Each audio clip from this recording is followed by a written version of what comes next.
Tara, diretsahin na kita. Ang sobrang pag-iisip ay isang sakit. Isa itong bilanggo na nilikha mo para sa sarili mo. Isang piitan na hindi ka makalabas, puno ng kaba, at laging hindi kontento. At heto pa, karamihan sa mga payo na maririnig mo, wala ring kwenta.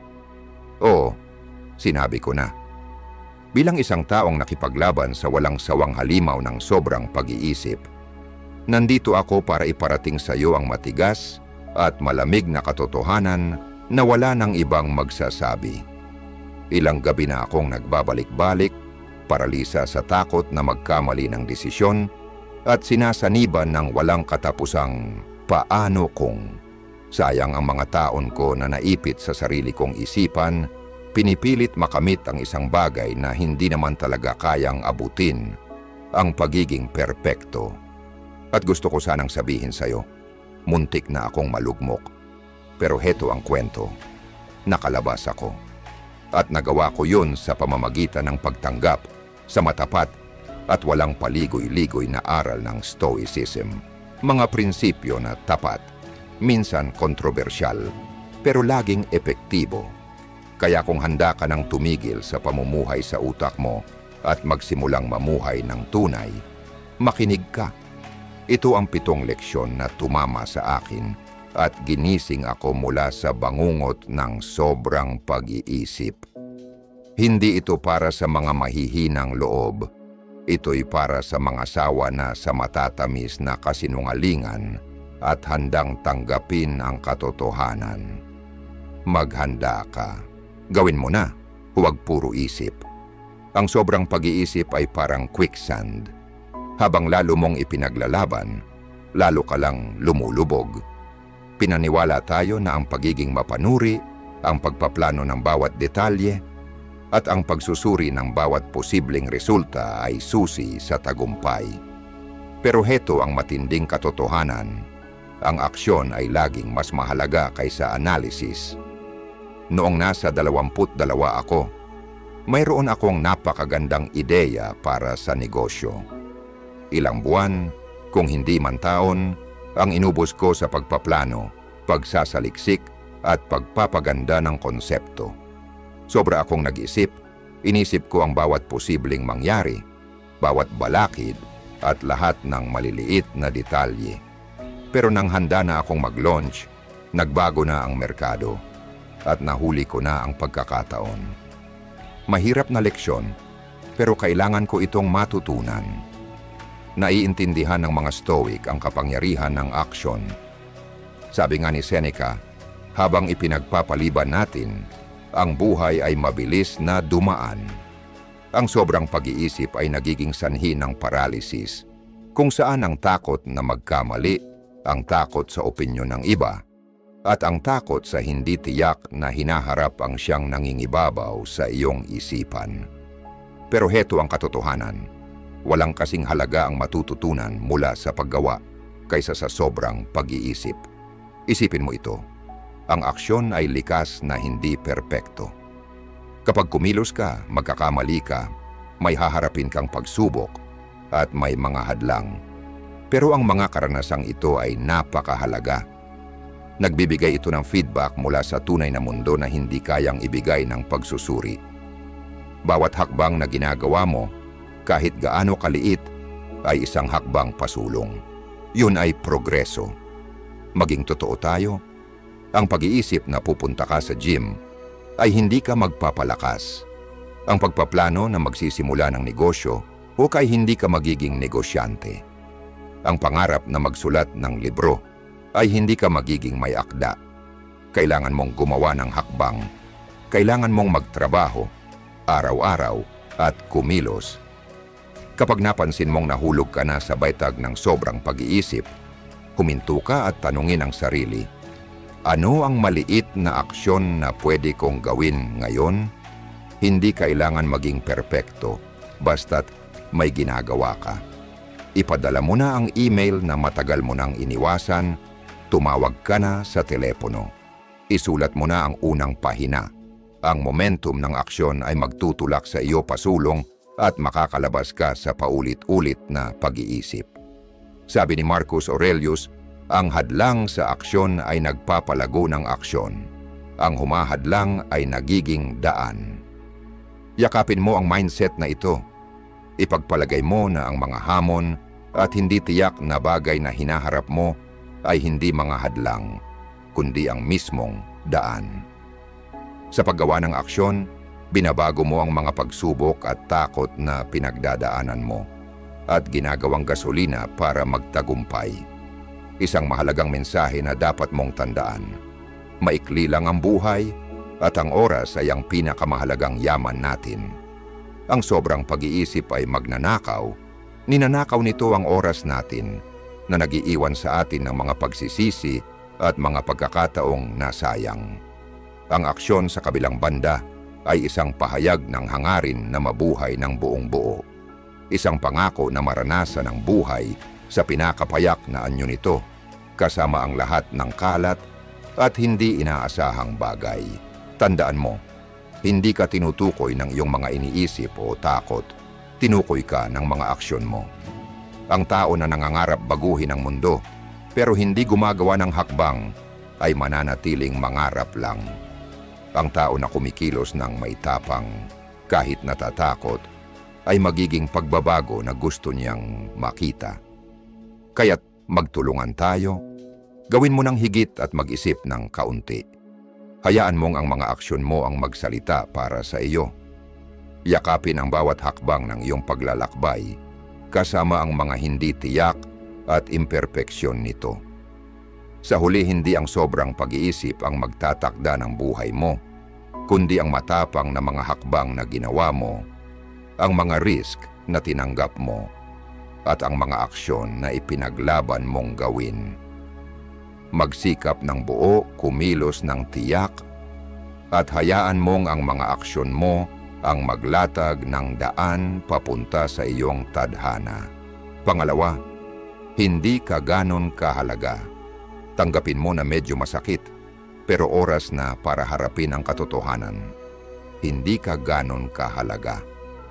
Sa isang mundong laging nagsasabing sundin ang ating mga pangarap at maging kakaiba, madali tayong mawalan ng balanse at magkaisip na sobrang mahalaga natin. Pero heto ang hindi kayang iwasan na katotohanan. Ang karamihan ng tao ay abala sa sarili nilang buhay at hindi talaga nila iniintindi ang iyo. At heto ang magandang balita, liberating yan. Naranasan ko na yan. May mga panahong iniisip ko na bawat pagkakamali ko ay may malaking ilaw na nakatutok, na ang bawat galaw ko ay sinusuri. Pakiramdam ko, lahat ay nakatingin at humuhusga sa akin, kaya't naging maingat ako, naging conscious, at sa totoo lang, mas naging prone sa sobrang pag-iisip. Hindi ko ito naisip hanggang sa makarating ako sa ilalim ng lahat. Doon ko lang napagtanto na wala talagang ibang nagmamalasakit. Lahat sila ay may sarili nilang laban at insecurities. Ang mga Stoics, lalo na si Marcus Aurelius, ay paulit-ulit na pinaalala ito sa kanyang meditations, kung saan sinabi niyang, nakakabigla, lahat tayo ay mas mahal natin ang ating sarili kaysa sa ibang tao. Ngunit mas pinapahalagahan natin ang opinyon nila kaysa ang ating sarili. Ang paradox na ito ay nagsisiwalat ng isang malalim na katotohanan tungkol sa ating likas na kalikasan. Bawat isa sa atin ay nasa gitna ng ating sariling universo. Kaya't hindi tayo madalas naiisip ng iba. Ang sobrang pag-iisip ay kadalasang nagsisimula sa isang sobrang pakiramdam ng kahalagahan. Iniisip natin na ang ating mga problema at desisyon ay mahalaga sa lahat, pero hindi. Ang matutunan na hindi ito ganon kaimportante ay isang napakalaking solusyon sa sobrang pag-iisip. Isipin mo, gaano ka ba ka-obsess sa mga pagkakamali o desisyon ng ibang tao? Siguro hindi gaano. Abala ka na sa sarili mong buhay. At ganoon din ang lahat ng iba. Ang realization na ito ay nagbibigay ng kalayaan. Ibig sabihin, kaya mong mag-risk, magkamali, at matuto mula dito nang walang bigat ng iniisip na paghuhusga ng iba. Nang matanggap ko na hindi ako ganon kahalaga sa ibang tao, Gaya ng iniisip ko, parang may nabunot na bigat mula sa aking mga balikat.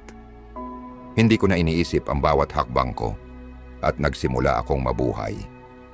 Mas mabilis akong nakakapagdesisyon, kumilos ng mas matapang, at hindi na inaalala kung ano ang sasabihin ng iba. At alam mo ba, bumuti ang buhay ko ng malaki. Hindi ibig sabihin nito na wala ng pagpapahalaga sa nararamdaman ng iba o pagiging makasarili. Ibig sabihin nito, pinapalaya mo ang sarili mo mula sa takot ng paghuhusga at ang pangangailangan ng pag-aapruba. Isa ka lang sa milyon-milyong tao sa mundong ito. Ang mga aksyon mo ay mahalaga, pero hindi ito ang magtatakda ng buong universo. Sa pagtanggap na hindi ikaw ang sentro ng mundo ng lahat, binibigyan mo ang sarili mo ng espasyo para sa tunay na paglago at pagpapabuti.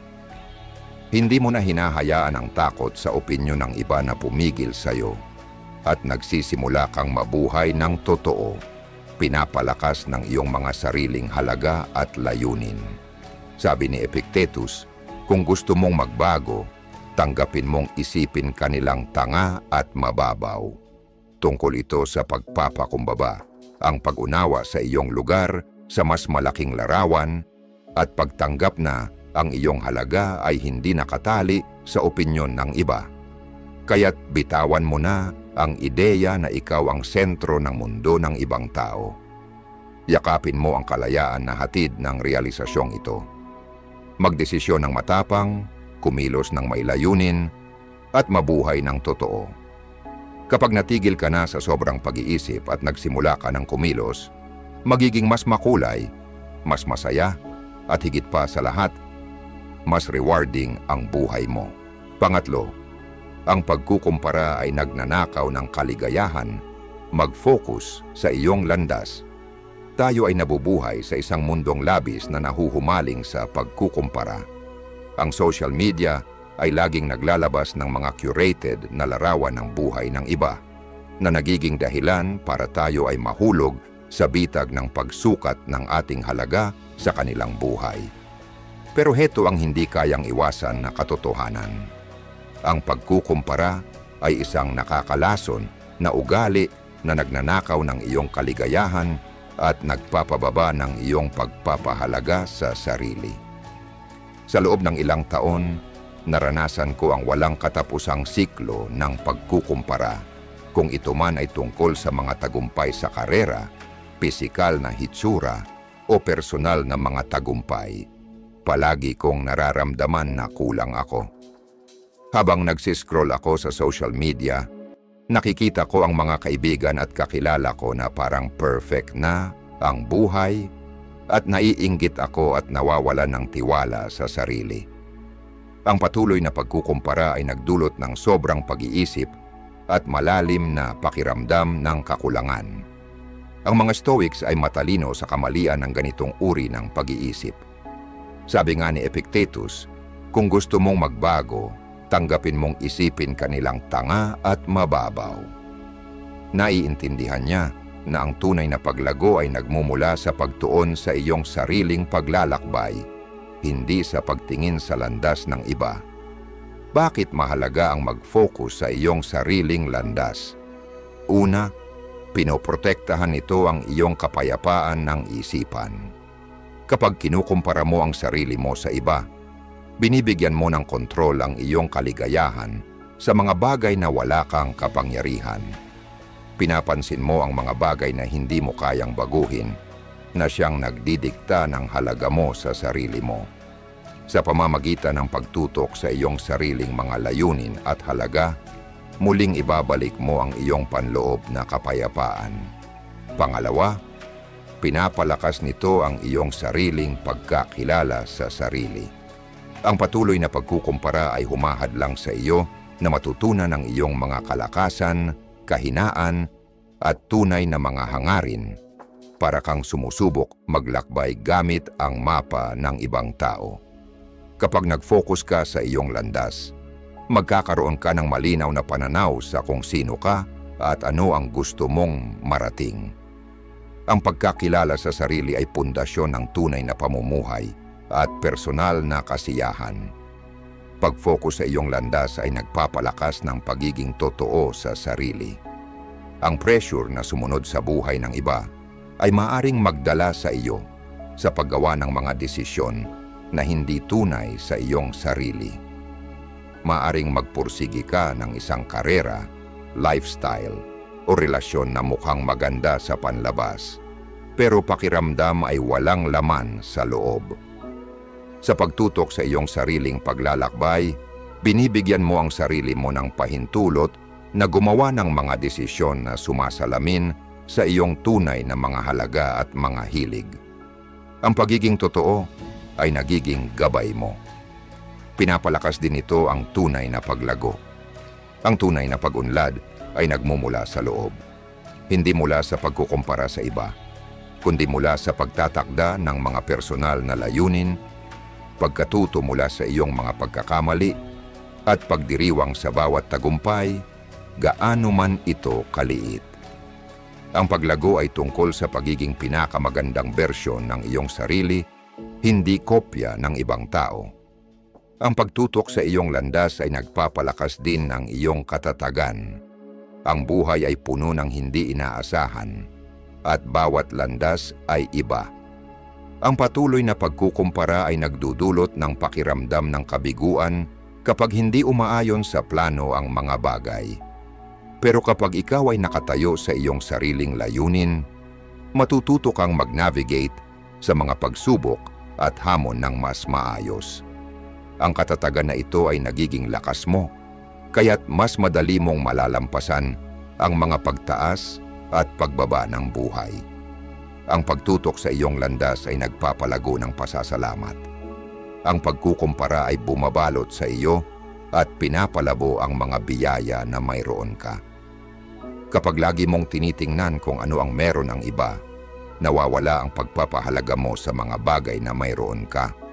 Pero kapag ini-shift mo ang iyong focus papunta sa iyong sarili, makikita mo ang kagandahan sa iyong sariling karanasan, kahit gaano man ito kaliit. Ang pasasalamat ay isang malakas na lunas sa inggit at hindi kasiyahan. Isang mahalagang mensahe na dapat tandaan. Ang pagkukumpara ay nagnanakaw ng kaligayahan dahil pinapalayo ka nito mula sa iyong sariling landas at binabawasan ang pagpapahalaga mo sa sarili. Ang landas patungo sa kaligayahan at kasiyahan ay nakasalalay sa pagtutok sa iyong sariling pag-unlad at pagdiriwang ng iyong natatanging kwento. Tandaan mo, lahat ng tao ay may kanya-kanyang pakikibaka at tagumpay, at ang nakikita mo sa panlabas ay hindi laging buo at tapat na larawan. Ang iyong paglalakbay ay iyo lamang, may sariling bilis at mga milestone. Yakapin mo ito ng buo. Sukatin ang iyong tagumpay gamit ang iyong sariling pamantayan, hindi ayon sa inaasahan ng iba. Sa pagtutok sa iyong landas, pinapalaya mo ang sarili mo mula sa bigat ng pagkukumpara. Natututo kang pahalagahan ang iyong sariling paglago, tanggapin ang iyong natatanging karanasan, at mabuhay ng totoo. Ang perpeksyon ay isang mito. Tanggapin ang iyong mga kahinaan. Sa isang mundo kung saan ang perpeksyon ay madalas na binibigyang puri, madali tayong mahulog sa bitag ng paghahangad ng isang hindi kayang makamtan na ideal. Mula sa mga edited na larawan sa mga magasin hanggang sa mga piniling social media profiles, binabaha tayo ng mga pamantayan na hindi makatotohanan. Ngunit heto ang mahapding katotohanan. Ang perpeksyon ay isang metro, isang ilusyon na nauurong sa frustration, kawalan ng tiwala sa sarili, at walang katapusang pag-iisip. Isang malaking bahagi ng buhay ko ang inialay ko sa paghahangad ng perpeksyon. Sa aking karera, relasyon, at personal na mga hangarin, ako'y nahulog sa pagkakaroon ng obsesyon sa pagiging walang kamali-mali. Maghapon kong pinapahirapan ang sarili ko sa maliliit na detalye, natatakot gumawa ng mga pagkakamali. Ang paghahangad ng perpeksyon ay nakakapagod at nakakapanimdim.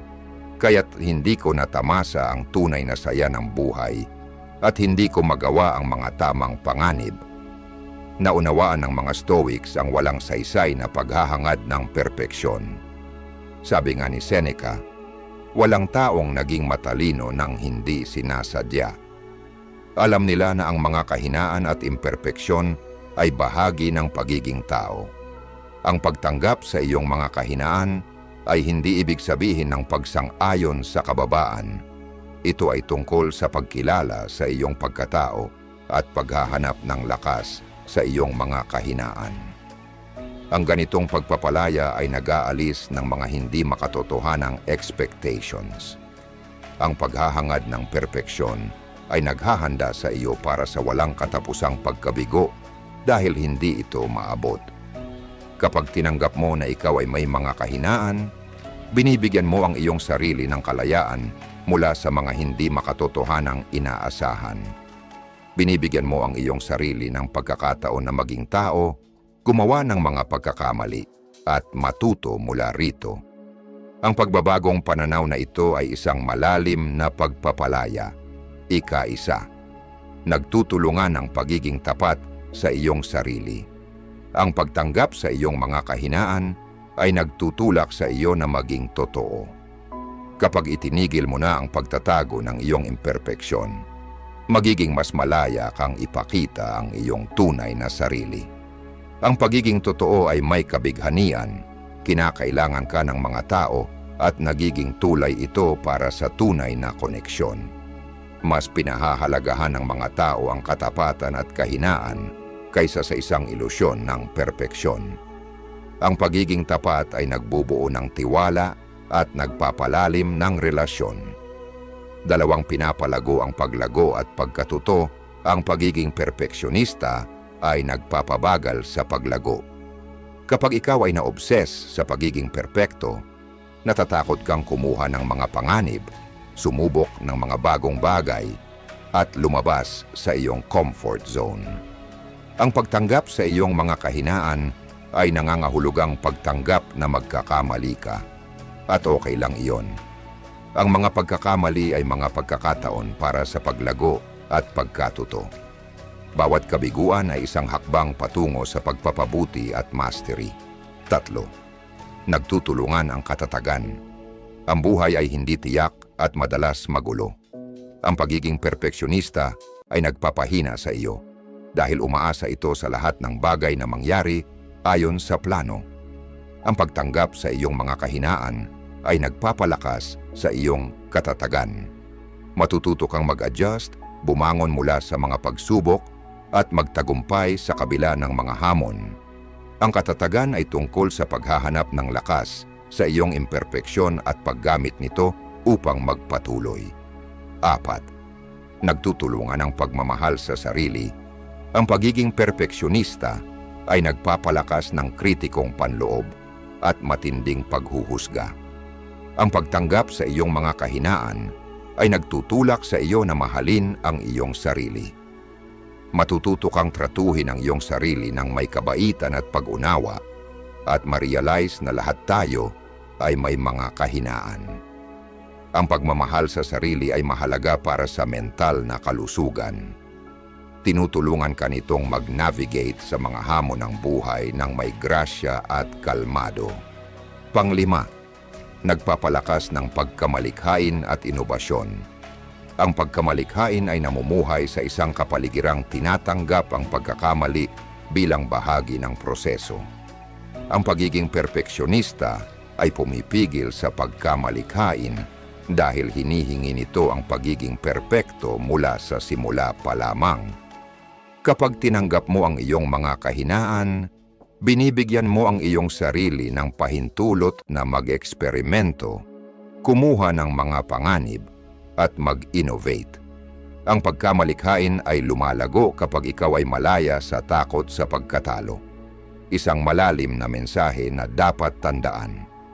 Ang perpeksyon ay isang mito na nagtatago sa iyo sa isang siklo ng pag-iisip at kawalan ng tiwala sa sarili. Ang pagtanggap sa iyong mga kahinaan ay hindi tungkol sa pagtanggap ng pagiging kulang. It's about recognizing your inherent worth and finding beauty in your imperfections. Tandaan mo, ang iyong mga kahinaan ang nagpapasikat sa iyo bilang tao. Ito ay bahagi ng iyong kwento, iyong paglalakbay at iyong paglago. Sa pagtanggap nito, magiging mas totoo kang tao, magkakaroon ng mas malalim na koneksyon at makakaranas ng tunay na paglago. Ang iyong mga emosyon ay nagsisinungaling sa iyo. Huwag mong basta-basta pagkatiwalaan ang iyong mga emosyon. Ang mga emosyon ay malalakas na puwersa na nagdidikta ng ating mga desisyon at hinuhubog ang ating pananaw sa realidad. Ngunit hindi palaging tama ang kanilang mga ipinapakita. Ang mga emosyon ay maaaring magkamali, nagpapalaki ng panganib, kumakalat ng maling impormasyon, at binabaluktot ang ating paghatol. Upang mamuhay ng balansyado at makatarungan, mahalaga na kilalanin na madalas ang ating emosyon ay nagsisinungaling sa atin at hindi dapat pagkatiwalaan ng walang pagsusuri. Sa malaking bahagi ng aking buhay, hinayaan ko na ang aking mga emosyon ang magdikta ng aking mga aksyon at iniisip. Kapag ako'y natakot, iniisip ko na ito'y senyales na kailangan kong umatras. Kapag ako'y nagalit, iniisip ko na ito'y may dahilan upang magalit. Nagdulot ito ng siklo ng magagaspang na desisyon at walang katapusang pagmumuni habang sinusubukan kong mag-navigate sa magulong dagat ng aking emosyonal na estado. Naunawaan ng mga Stoic ang kahalagahan ng pagmaster ng ating mga emosyon. Naniniwala sila na habang natural ang emosyon, hindi sila dapat mag-control sa atin. Sabi ni Marcus Aurelius, ang kaligayahan ng iyong buhay ay nakasalalay sa kalidad ng iyong mga iniisip. Ang pahayag na ito ay nagpapakita ng prinsipyo ng Stoic na ang ating mga pag-iisip at makatwirang pag-iisip ang dapat maggabay sa atin, hindi ang ating mga emosyonal na reaksyon. Unang bahagi, ang mga emosyon ay pansamantala. Ang mga emosyon ay mabilis magbago at kadalasang hindi tumatagal. Ang nararamdaman mong sobrang bigat ngayon, maaring maging walang halaga bukas. Kung matutunan mong tanggapin na pansamantala lang ang emosyon, makakaiwas ka sa paggawa ng madali ang desisyon batay lamang sa kung ano ang nararamdaman mo sa kasalukuyan. Imbis na agad mag-react, bigyan ang iyong sarili ng oras para iproseso ang mga emosyon at hayaan itong lumipas bago gumawa ng aksyon. 2. Ang mga emosyon ay maaaring hindi makatwiran. Ang mga emosyon ay maaaring magmula sa mga maling paniniwala o maling interpretasyon ng realidad. Halimbawa, baka makaramdam ka ng matinding anxiety tungkol sa isang darating na kaganapan. Iniisip ang lahat ng worst-case scenario na malamang mangyari. Sa pamamagitan ng pagtatanong at pagsusuri sa bisa ng iyong emosyon, matutukoy mo kung ano ang mga tunay na alalahanin at kung ano ang mga hindi makatwirang takot. Ang mga emosyon ay maaaring manipulahin. Ang mga panlabas na impluwensya tulad ng media, social interactions, at mga nakaraang karanasan ay maaaring manipulahin ang iyong emosyon. Halimbawa, ang mga advertisement ay kadalasang naglalaro sa iyong mga takot at pagnanasa upang maghikayat ng pagbili. Ang social media naman ay maaaring magdulot ng pakiramdam ng kakulangan at inggit. Ang pagiging aware sa kung paano manipulan ng mga panlabas na salik ang iyong emosyon ay nakakatulong sa iyo upang mag-step back at suriin ang mga sitwasyon ng mas objective. 4 na rasyonalidad.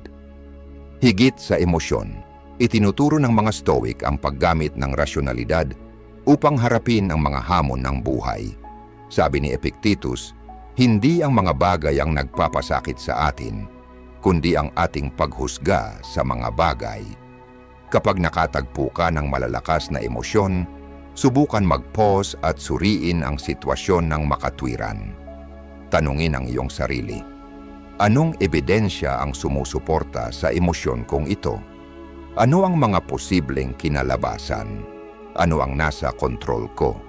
Sa pamamagitan ng rasyonalidad, makakagawa ka ng mas informed at balanced na desisyon. Ikalima, emotional intelligence. Ang pagdevelop ng emotional intelligence ay nangangahulugang pag-unawa at pagkilala sa iyong sariling emosyon, pati na rin ang emosyon ng iba. Ang kamalayang ito ay nagbibigay sa iyo ng kakayahang mag-react ng maayos at hindi impulsively. Sa pamamagitan ng pag-practice ng emotional intelligence, matutulungan mo ang iyong sarili na pamahalaan ang iyong emosyon, bumuo ng mas malalalim na relasyon, at gumawa ng mas rasyonal na desisyon. Mindfulness at pagtanggap. Ang pagsasanay ng mindfulness ay makakatulong sa iyo upang mas obserbahan ang iyong emosyon nang hindi ka ini-stress ng mga ito. Ang mindfulness ay tungkol sa pagiging present sa kasalukuyang sandali at pagtanggap ng iyong emosyon nang walang paghuhusga.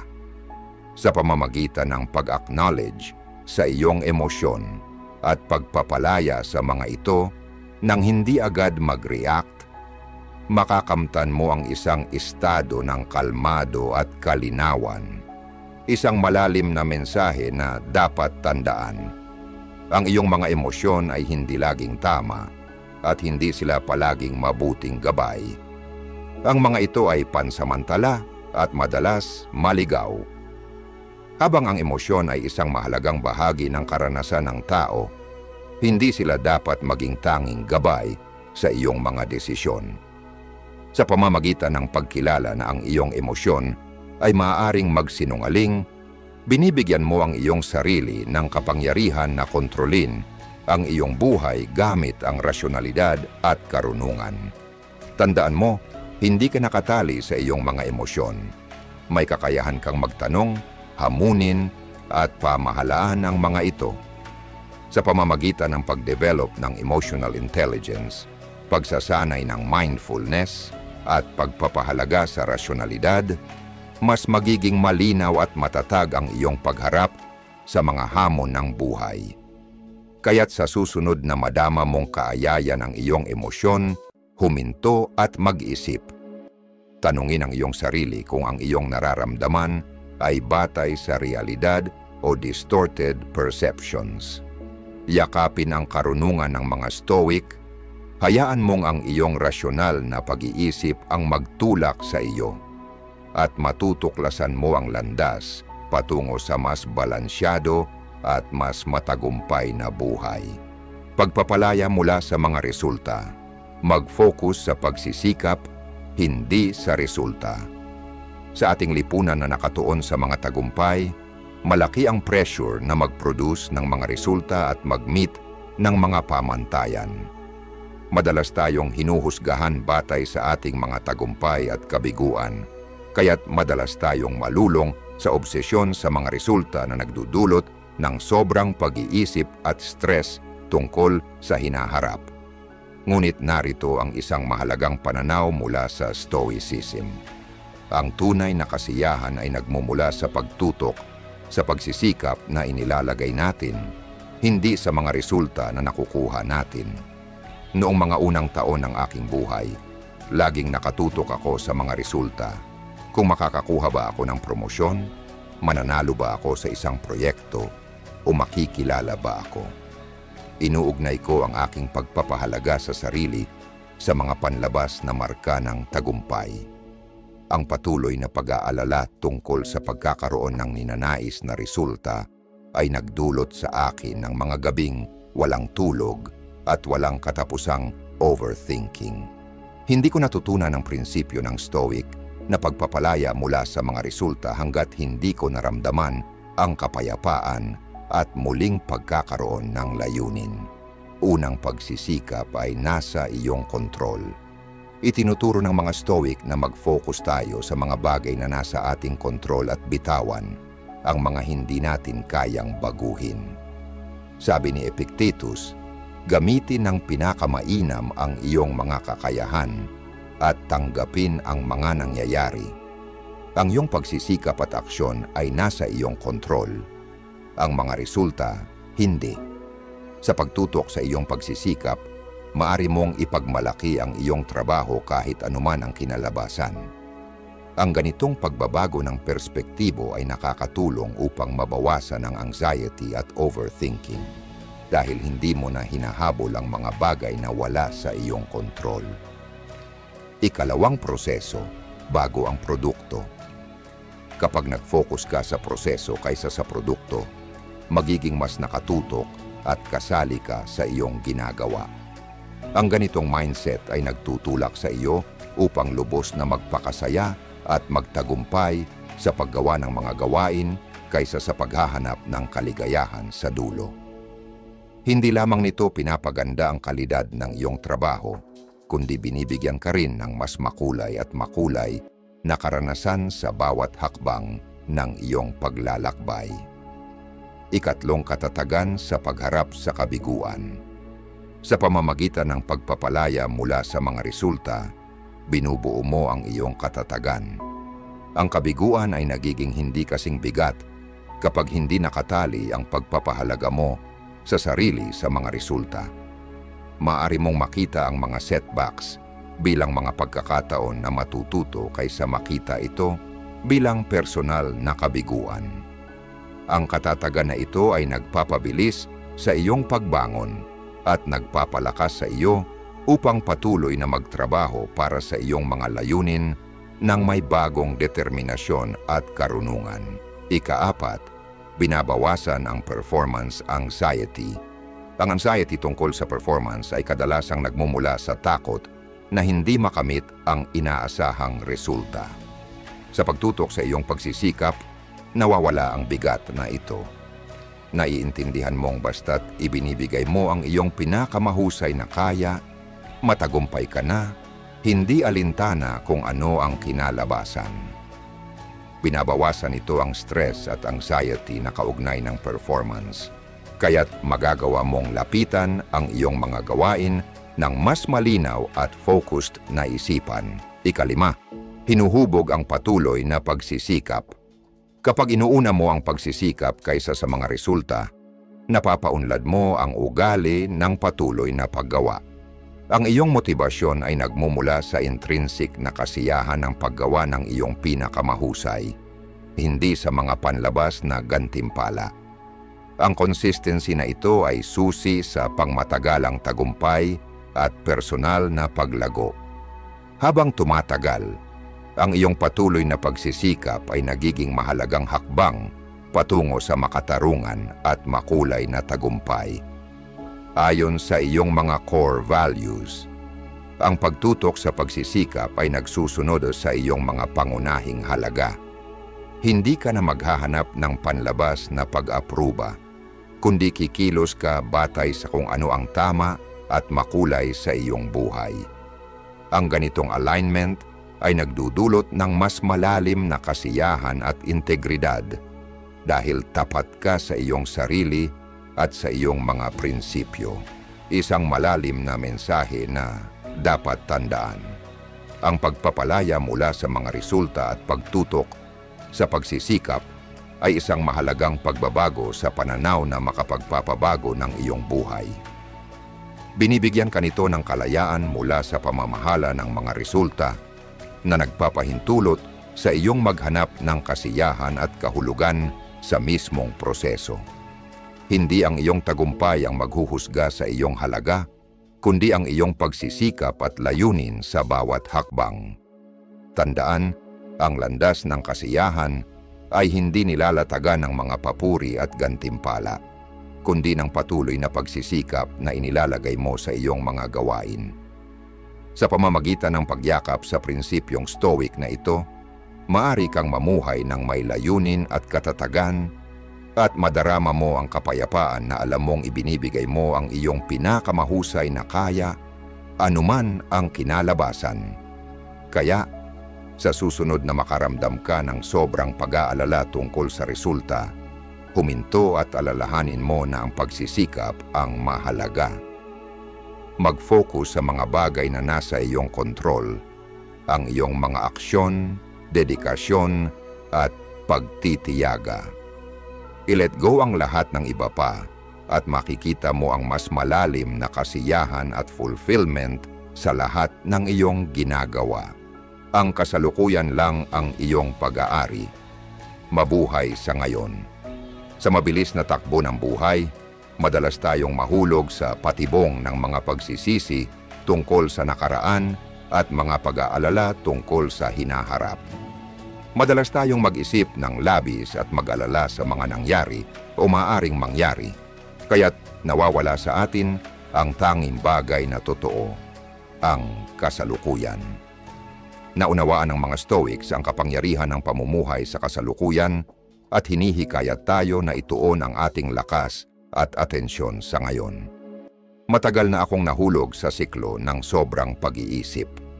Paulit-ulit kong binabalikan ang mga pagkakamali sa nakaraan, iniisip kung ano sana ang maaari kong gawin ng iba. Kasabay nito, ako'y nababahala sa hinaharap, iniisip ang lahat ng maaaring magkamali. Ang patuloy na mental na kaguluhan na ito ang kumubos sa aking kapayapaan at pumipigil sa akin upang tunay na maranasan ang kasalukuyan.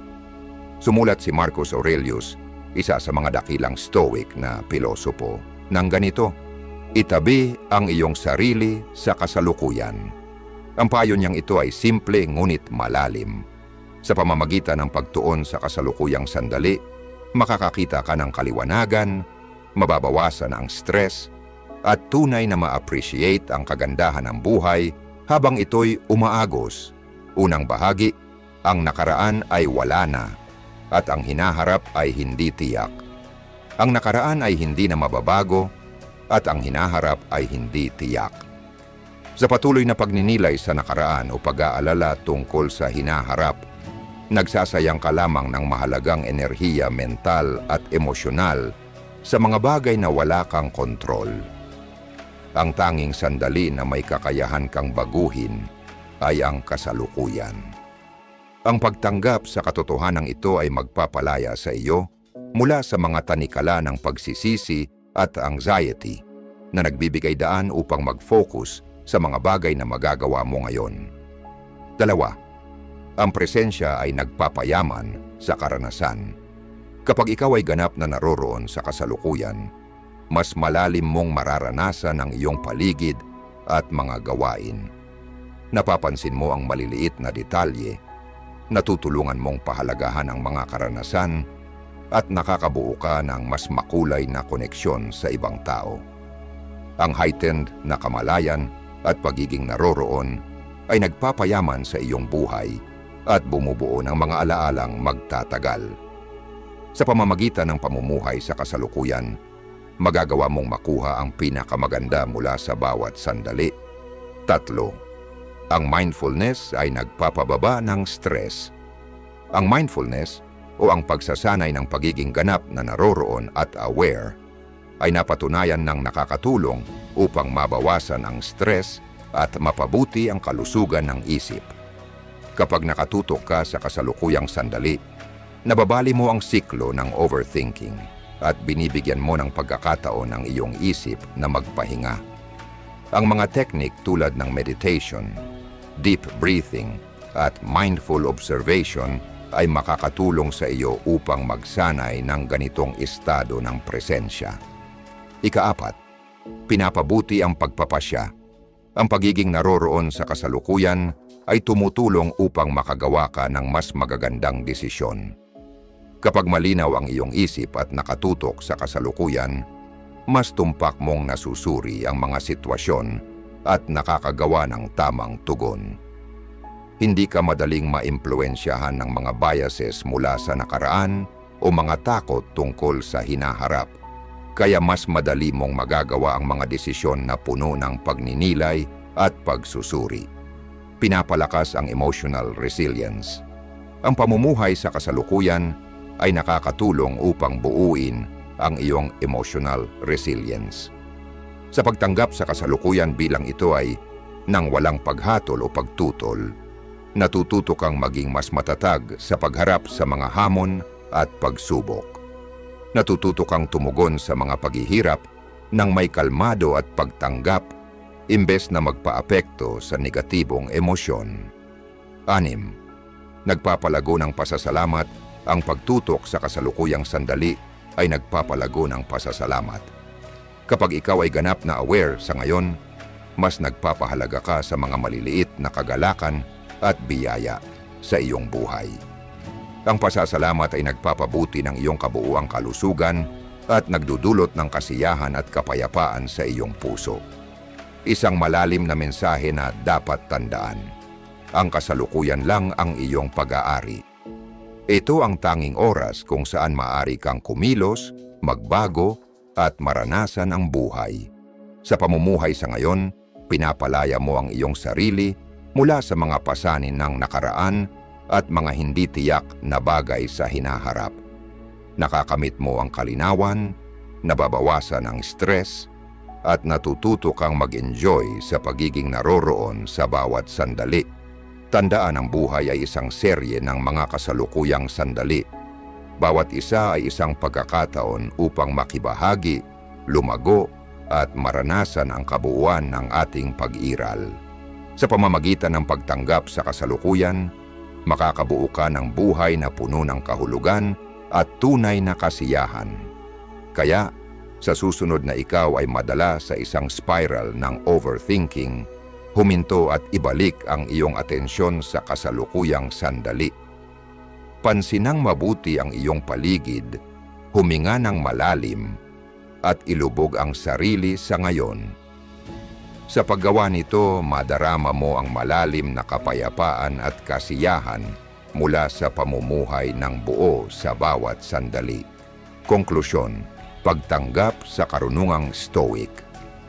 Sa pagtatapos ng pagtalakay sa mga prinsipyo ng Stoic at kung paano ito makakatulong sa pagtagumpayan ng overthinking, tandaan na ang mga ito ay hindi lamang mga abstraktong filosofiya. Ito ay mga praktikal na kasangkapan na maaring magbago ng iyong pang-araw-araw na buhay, nagdudulot ng kalinawan, kapayapaan, at tibay.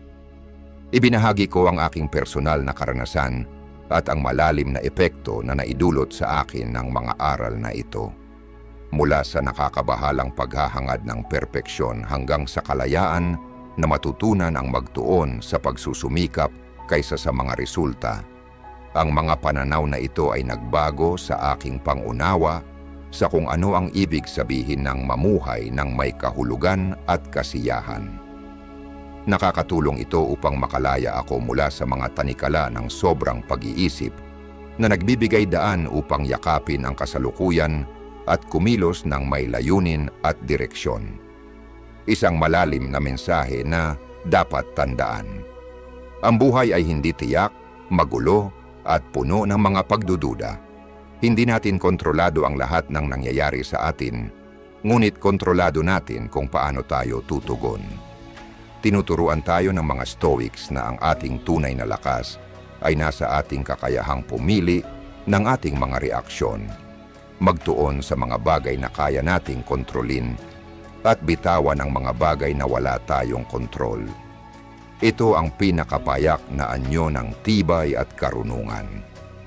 Sa pamamagitan ng aplikasyon ng mga prinsipyo ng Stoic na ating tinalakay, gaya ng pagpapahalaga sa aksyon kaysa sa pagsusuri, pagtanggap sa ating mga kahinaan, hamunin ang ating mga iniisip, at pamumuhay sa kasalukuyan, maaari nating pagtagumpayan ang mga kompleksidad ng buhay ng mas madali at may kumpiyansa. Matutuklasan natin ang lakas sa ating mga kahinaan, kalinawan sa ating mga layunin, at kapayapaan sa ating pagtanggap sa kasalukuyan. Ang paglalakbay patungo sa pagtagumpayan ng overthinking ay hindi isang one-time na kaganapan, kundi isang patuloy na pagsasanay. Ito ay tungkol sa paggawa ng maliliit, sinadyang mga pagbabago sa kung paano ka mag-isip, kumilos, at makita ang mundo. Ang mga Stoics ay nagbibigay ng isang walang panahong framework na magtuturo sa atin sa daang ito, na makakatulong upang mabuhay ng may layunin, kalinawan, at kapayapaan. Tandaan, ikaw ang may kapangyarihang hubugin ang iyong isipan at Bilang resulta, ang iyong buhay. Sa pamamagitan ng aplikasyon ng mga prinsipyo ng Stoic, maaari mong ma-break ang siklo ng overthinking at lumikha ng buhay na puno ng layunin at kasiyahan. Maraming salamat sa pagsama sa akin sa paglalakbay na ito. Naway makakita ka ng lakas sa iyong mga aksyon, kapayapaan sa kasalukuyan, at karunungan sa mga turo ng Stoic. Magsikap ng buo, mabuhay ng matalino, at yakapin ang kapangyarihan ng ngayon.